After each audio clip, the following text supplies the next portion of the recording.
बोला बम बोला कैसियो बोला बम बोला कैसियो बोला बोला शंकर भगवान की बम बम बम बम कैसियो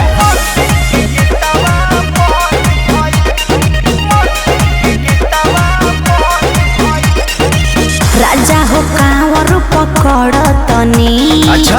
राह में वीडियो दो चार गो बनी चलबू के बनेबू वीडियो। राजा हो कांवर पकड़ तनी ना। राह में वीडियो दो चार गो बनी सुना तहरा पीछे पीछे के लोगवा जल ढार के चल गई। तू दिल बनावे में बिजी रहो ओने मंदिर के गेटवा बन भई। तू दिल बनावे में बिजी रहो ओने मंदिर के गेटवा बन भई।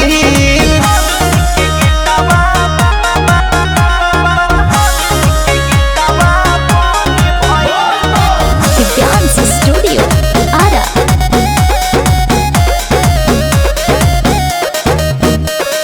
चेक कर कौन चलता ट्रेंडिंग में गाना ये सैया जी अनु वीडियो बनावे से जन कर हमरा के माना ये सैया जी अरे लेट पता चला चेक कर कौन चलता ट्रेंडिंग में गाना ये सैया जी ना मनबू वीडियो बनावे से जन कर हमरा के माना ये सैया जी लग फेल कर देबू तू सारा रस्ते में तैयारी कई।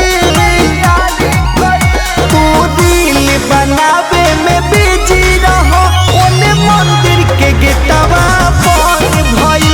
तू दिल बनावे में बिजी रहो ओने मंदिर के गेटवा बन भई। बोला कैसियो बोला बम बोला कैसियो बोला बोला बाबा बासुकीनाथ की